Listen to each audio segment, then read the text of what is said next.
up, guys? Here we are with another tackle breakdown sequence on a pretty exciting new bait here. We got a 232 Defiant swim bait, and we're getting to the time of year where we're all getting real excited about throwing these big baits, you know, for the fish of a lifetime. We're gonna go through the setup that we fish this on and the rigging options. So straight out of the box here, this is a slow sink model. You notice the line tie options are on the top of the head. Okay, and this setup allows you to fish either the stock top hooks, just like it comes out of the box, or you can come out the belly and rig belly hooks. And it all really depends on how you're fishing and utilizing this bait. But we're going to start with the rod and reel setup. My preferred rod, especially for the slow sink model, is the Megabass Destroyer Onager. This is a bad boy right here. It's an F10 powered rod, 711. It's rated 4 to 8 ounces and 20 to 40 pound line. So with this bait weighing right at 6 ounces and us fishing it on 30 pound line, it's literally perfectly balanced. So with that rod, we have a 300 or 400 size reel. Normally I prefer the 400 size just because it's a bigger reel. Line comes off the spool easier on the cast. But the 300 works just as well. And a 30 pound fluorocarbon line. And there are also times I like to fish this bait and other baits on mono, and it really depends at what level in the water column I'm trying to present the bait. Fluorocarbon has a tendency to drag the bait down a little bit deeper in the column. The mono helps keep it up. Not really too concerned about visibility here. Okay, and we're gonna go through a couple of the rigging options. So here's a bunch of stuff you're gonna need. You need a power drill, a compressor, 5 gallons of epoxy. No, I'm just kidding, man. We got everything we need right here. Okay, you literally take the bait, pull the proprietary double jig hook system out. Check that out. Okay, and if you're rigging a top hook, it's as simple as going in through the top hole.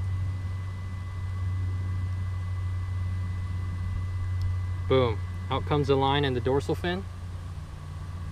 Tie your preferred knot of choice, and for me it's the trilene knot. I have enough confidence in this knot to bounce some pretty good sized fish.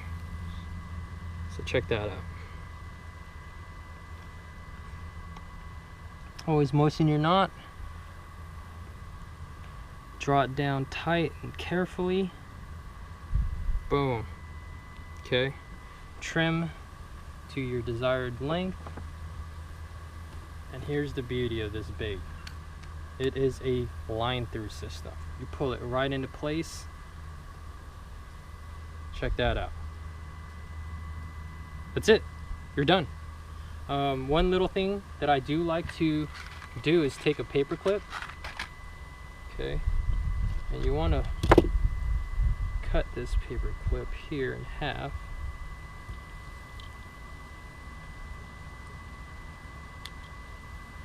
Trying to be cheap here and salvage the paper clip. Oh, cut. No. Let's grab another paper clip. But yeah, you know, you can get 2 uses out of this one paper clip, even though that whole box was 69 cents. And just take that U and really anchor that back trailer hook down into that slot. Really just kind of solidifies it, and frankly that's all I really use. But you know, if you're having trouble with the system slipping out, or on impact it's kind of like misaligning, you can put another one right in front of the main jig hook. But seriously, out of the box, man. You run the line through, tie your favorite knot, and you're fishing.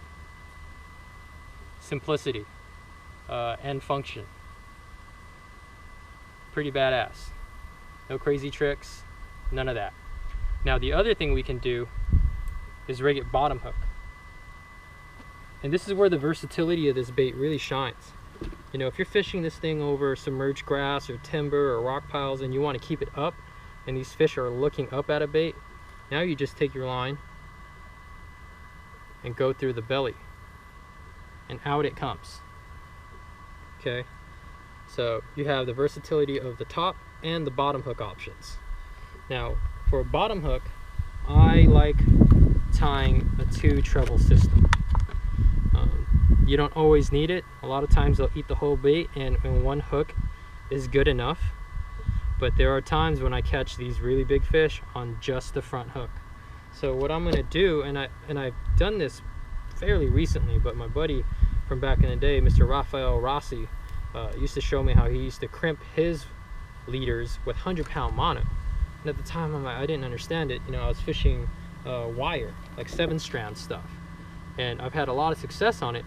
But one of the bad things about the wire, especially if you're catching multiple big fish in the same day, is the wire gets kinked, it gets fatigued, and you got to cut it off and tie a new rig. Well, through this musky fishing experience I've had lately, I've learned like this 130-pound fluoro, which is really similar in characteristics to what Rafael was using with the 100-pound mono, is very efficient. You know, it's super stiff, as you can see. It doesn't kink as easily. You know, it stays super straight, and honestly, it's super easy to rig. So all we gotta do is actually take a couple of these double barrel sleeves. You want to make sure you're getting the right size, and all you do is slip the sleeve on one end. I'm rigging up an Owner ST56. It's a 3X treble, 1/0 size. You don't need a giant hook. You just run it through the eyelet, pass it right back through that double barrel swivel, cinch it down pretty close there. Okay, just like that. Take your P-line swedging tool. You want to crimp on the inside so the edges are beveled. I crimp it about 3/4 strength because you don't want to compress that leader material too much. Boom, that's one connection. Okay, and just like anything else, you kind of want to see where your hook is going to lie. So you can go ahead and tie it directly to the treble from the line through. 2, 3, 4, 5 wraps around the main line with the tag end, up through both loops.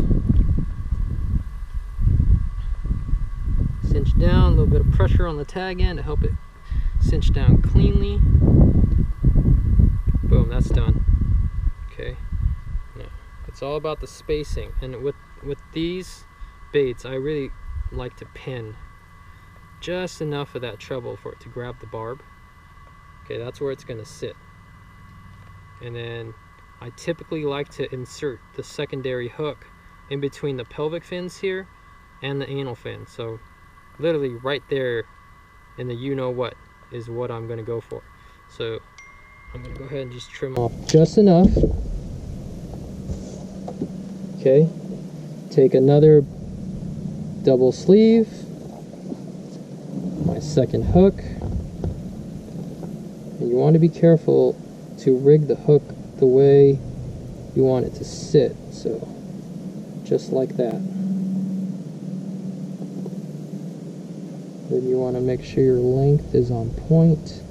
That looks about perfect. Maybe draw a little bit more. But yeah, check that out. That's looking pretty good.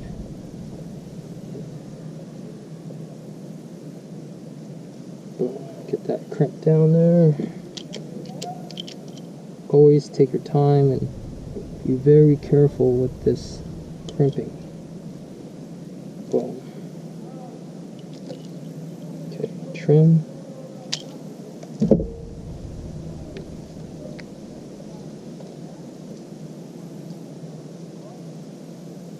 So the first hook right there is set pretty much perfect. We're going to take the second hook, and you want to make sure this thing is rigged perfectly straight. Okay, boom. There you have it. That's my preferred bottom hook rig. Pretty simple. Pull it out of the box, fish it top hook, fish it bottom hook. This is the slow sink model. take a look here at the moderate sink. And the moderate, this one's been fished here, but instead of the top of the head for an entry point, it's coming straight out the nose. That helps facilitate fishing through heavy cover, bottom bouncing. You'd be amazed at how well this bait comes through wood, especially, and rock piles, and it keeps you fishing. Be pretty brave with it. Pretty special.